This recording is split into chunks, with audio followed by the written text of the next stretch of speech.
ಪರಮೇಶ್ವರ್ ಅವರು ಕುಮಟಾ ತಾಲೂಕಿನ ಗೋಕರ್ಣದ ಮಹಾಗಣಪತಿ, ಮಹಾಬಲೇಶ್ವರ ಮತ್ತು ಶ್ರೀ ತಾಮ್ರಗೌರಿ ದೇವಾಲಯಗಳಿಗೆ ಭೇಟಿ ನೀಡಿ ದೇವರ ದರ್ಶನವನ್ನು ಪಡೆದರು. ತಾಮ್ರಗೌರಿ ದೇವಾಲಯಕ್ಕೆ ತೆರಳಿದ ವೇಳೆ ರಾಮಚಂದ್ರ ನಿರ್ವಾಣೇಶ್ವರ ಅವರು ಗೋಕರ್ಣದ ಮೇನ್ ಬೀಚ್ನಿಂದ ಮಾದನಗಿರಿವರೆಗೆ ಕನಿಷ್ಠ ದ್ವಿಪಥ ರಸ್ತೆ ಆಗಬೇಕು. ರಸ್ತೆ ವ್ಯವಸ್ಥೆ ಸರಿಯಾದರೆ ಇತರ ಅಭಿವೃದ್ಧಿ ಕಾರ್ಯಗಳು ತಾವಾಗಿ ಆಗುತ್ತವೆ. ತಾವು ಈ ಬಗ್ಗೆ ಪ್ರಸ್ತಾಪಿಸಬೇಕು ಎಂದು ತಾಮ್ರಗೌರಿ ದೇವಾಲಯದ ಪರ ವಿನಂತಿಸುತ್ತೇವೆ ಎಂದರು. ದೇವಾಲಯಗಳ ಕಮಿಟಿ ವತಿಯಿಂದ ಗೃಹ ಮಂತ್ರಿಗಳನ್ನು ಸನ್ಮಾನಿಸಲಾಯಿತು. ಈ ವೇಳೆ ಉತ್ತರ ಕನ್ನಡ ಜಿಲ್ಲಾ ಉಸ್ತುವಾರಿ ಮಂತ್ರಿಗಳಾದ ಮಂಕಾಳ ವೈದ್ಯ, ಕೆಪಿಸಿಸಿ ಪ್ರಧಾನ ಕಾರ್ಯದರ್ಶಿ ನಿವೇದಿತಾ ಆಳ್ವ, ಕಾಂಗ್ರೆಸ್ ಜಿಲ್ಲಾಧ್ಯಕ್ಷ ಸಾಯಿನಾಥ್ ಗಾಂವ್ಕರ್, ಕುಮಟಾ ತಾಲೂಕಾ ಅಧ್ಯಕ್ಷ ಭುವನ್ ಭಾಗವತ್, ರತ್ನಾಕರ್ ನಾಯ್ಕ್, ಬಿಎಲ್ ನಾಯ್ಕ್, ಪ್ರದೀಪ್ ನಾಯಕ್ ದೇವರಬಾವಿ, ಗೋಪಾಲಕೃಷ್ಣ ನಾಯಕ್, ನಾಗರಾಜ್ ಹಿತ್ತಲಮಕ್ಕಿ ಕಾರ್ಯಕರ್ತರು ಸೇರಿ ಸುಮಾರು 40 ರಿಂದ 50 ಜನರು ಸೇರಿದ್ದರು.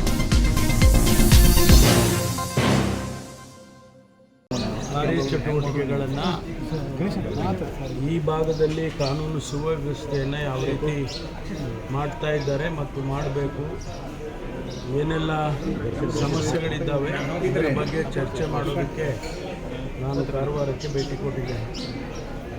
ಇದೇ ಸಂದರ್ಭದಲ್ಲಿ ನಮ್ಮೆಲ್ಲರಿಗೂ ಕೂಡ ವಿಶ್ವಕ್ಕೆ ಒಂದು ರೀತಿಯಲ್ಲಿ ಐತಿಹಾಸಿಕವಾದಂಥ ಸ್ಥಳ ಈ ಗೋಕರ್ಣ. ಅದರ ಇತಿಹಾಸ ನಮಗೆಲ್ಲರಿಗೂ ಗೊತ್ತಿದೆ, ನಮ್ಮೆಲ್ಲರಿಗೂ ಗೊತ್ತಿದೆ. ಇವತ್ತು ಆತ್ಮಲಿಂಗದ ದರ್ಶನ ಭಾಳ ಜನಕ್ಕೆ ಸುಲಭನಾಗಿ ಸಿಗೋದಿಲ್ಲ. ನಾನು ಕೂಡ ಭಾಳ ಹಿಂದೆ, ಸುಮಾರು 25 ವರ್ಷಗಳ ಹಿಂದೆ ಬಂದಿದ್ದೆ. ಅದರ ನಂತರ ಬಂದಿದ್ದೇನೆ. ಆ ಶಿವನ ಆತ್ಮಲಿಂಗದ ದರ್ಶನವನ್ನು ಮಾಡಿಕೊಂಡು ಸಕಲ ಸತ್ಸಂಗಳ ಎಲ್ಲರಿಗೂ ಆಗಲಿ, ಇಡೀ ಮನುಕುಲಕ್ಕೆ ಆಗಲಿ ಅಂತೇಳಿ ಪ್ರಾರ್ಥನೆಯನ್ನು ಮಾಡಿದ್ದೇನೆ.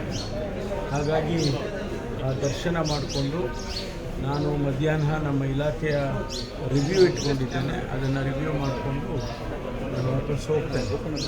ವೀಕ್ಷಕ ಮಹಾಪ್ರಭುಗಳೇ, ನಮ್ಮ ಚಾನಲ್ ಅನ್ನು ಸಬ್ಸ್ಕ್ರೈಬ್ ಮಾಡಿ, ಶೇರ್ ಮಾಡಿ, ಪ್ರೋತ್ಸಾಹಿಸಿ.